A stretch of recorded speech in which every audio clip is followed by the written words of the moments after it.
வணக்கம். நல்ல எண்ணங்களும் நல்ல சிந்தனைகளும் நல்ல சொற்களும் நல்ல செயல்களும் இவை அனைத்தும் நம்மிடம் இருப்பின் இறைவன் நம்மிடமே இருப்பார்.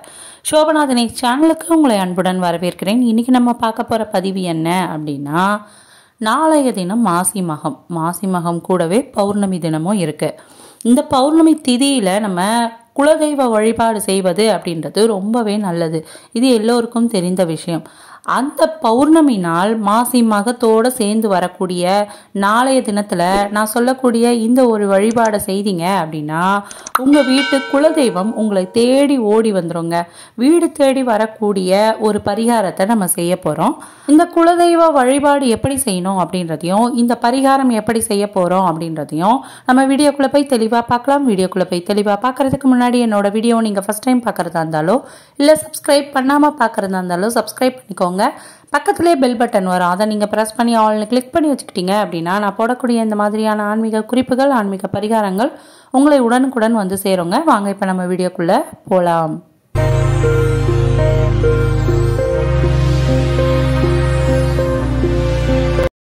மாசி மகம் நாளில் ஆறு, கடல், குளம் இந்த மாதிரியான நீர்நிலைகளில் கூட புண்ணிய நதியான கங்கையும் கலப்பதாக நம்பிக்கை இருக்குங்க. மாசி மகன் நாள் அன்று புனித நீராடினால் 7 ஜென்ம பாவங்கள் கூட அடியோடு நீங்கும் அப்படின்னு சொல்லப்பட்டிருக்கு. மாதங்கள்லயே மகத்தான மாதம் அப்படின்னு சொல்வதும் இந்த மாசி மாதம் தாங்க. மாசி மாதம் கடவுள் வழிபாட்டிற்கான சிறந்த மாதமாக திகழ்து. மனிதர்களாக பிறந்த ஒவ்வொருவரும் தெரிந்தும் தெரியாமலும் பாவம் செய்துட்டு தான் இருக்கோம். பாவம் செய்துட்டு அந்த பாவத்திற்கு பரிகாரமா புண்ணியத்தை தேடி ஒவ்வொரு கோயிலா தேடி அலையிறோம். இதனால ஏற்படக்கூடிய தோஷத்தை போக்கிக் கொள்வதற்காக ஜபமோ தீபமும் போட்டு பல்வேறு பரிகாரங்களையும் செய்து வரும். மாசி மக நட்சத்திரத்துல பிறப்போர் ஜகத்தை ஆழ்வார் அப்படின்றதும் மாசி கயிறு பாசி படியும் அப்படின்றதும் பழமொழியா இருந்து வருது. இந்த மாதத்துல பெண்கள் புது மாங்கல்ய சரடு கட்டி கொள்வது ரொம்பவே சிறப்பா இருக்குங்க. இத காரடையான் நோன்பு அப்படின்னு கொண்டாடுவாங்க.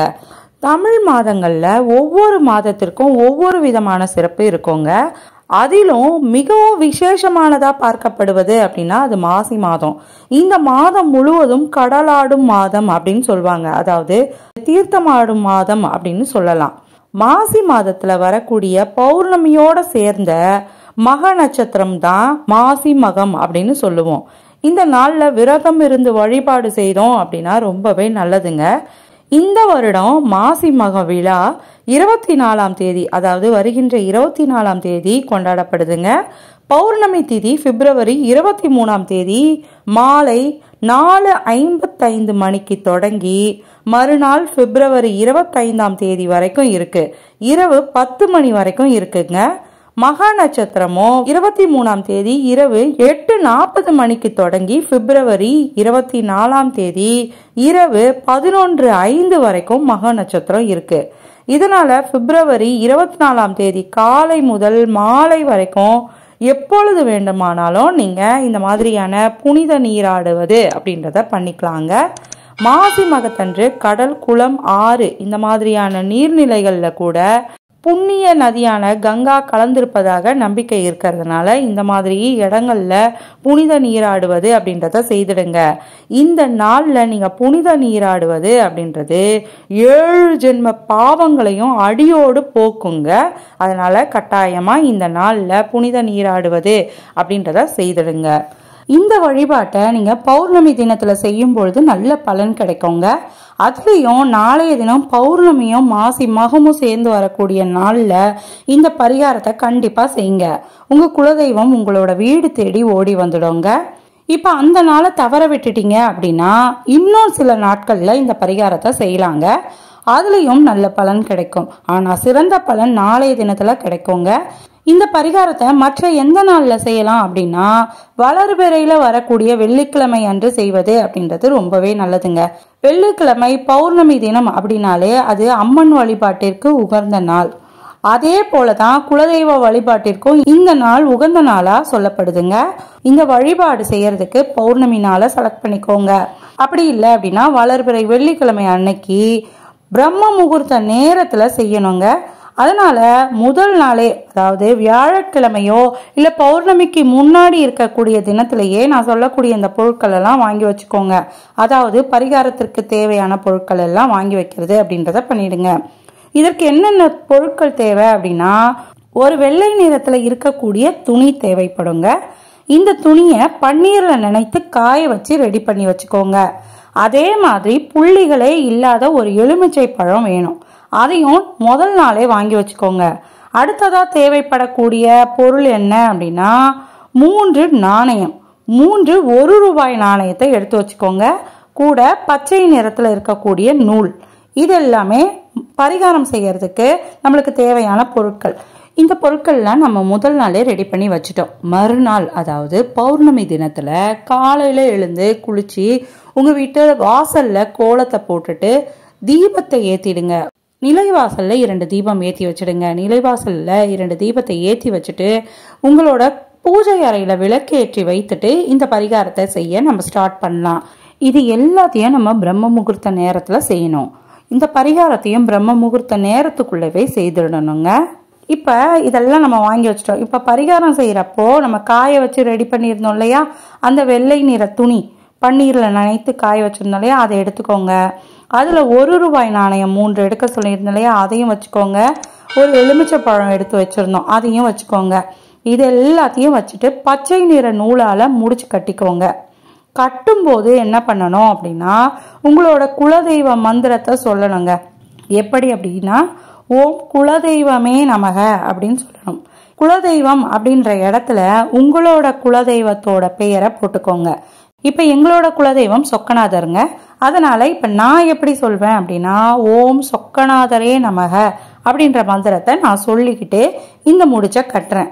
அதே மாதிரி ஓம் அப்படின்னு சொல்லி உங்க குலதெய்வ பெயரை சொல்லி நமக அப்படின்னு உச்சரிங்க. இது எத்தனை முறை உச்சரிக்கணும் அப்படின்னா, உங்களோட குலதெய்வ பெயரை இதே மாதிரி 21 முறை சொல்லுங்க. அப்படி இல்லை அப்படின்னா 54 முறை கூட இந்த மந்திரத்தை சொல்லலாங்க. மந்திரத்தை சொல்லிக்கிட்டே இந்த மூட்டையை கட்டிடுங்க. இதை கட்டும்போது குலதெய்வம் உங்கள் வீட்டுக்கு வந்து அருள் புரிய வேண்டும் அப்படின்னு மனதார வேண்டிக் கொண்டே இந்த முடிச்ச கட்டுங்க. இப்ப முடிச்ச ரெடி பண்ணி வச்சுட்டீங்க. இதை எடுத்துட்டு போய் உங்களோட நிலைவாசல்ல கட்டிடுங்க. வெளியில, நிலைவாசலுக்கு வெளியில தெரிவது மாதிரி கட்டணுங்க. இந்த முடிச்சு 3 மாதம் வரைக்கும் மாற்ற வேண்டிய அவசியமே கிடையாது, அப்படியே இருக்கட்டும். இதை மாற்றும் போது என்ன பண்ணணும் அப்படின்னா, இதுக்குள்ள இருக்கக்கூடிய எலுமிச்சை பழத்தை கால்படாத இடத்துல போட்டுடுங்க. அதுக்குள்ள இருக்க நாணயத்தை எடுத்து குலதெய்வத்திற்காக தனியா வச்சிருப்போம் இல்லையா, நம்ம காணிக்கையெல்லாம் நிறைய சேர்த்து வச்சிருப்போம் இல்லையா, அதுல சேர்த்து வச்சிடுங்க. புதிதாக 3 நாணயங்களையும் எலுமிச்சை பழத்தையும் அதே துணியை கழுவி காய வச்சு யூஸ் பண்ணி கட்டி திரும்பவும் அதே இடத்துல மாட்டிடுங்க. பச்சை நிற நூலால தான் முடிச்சு போட்டு கட்டணும்.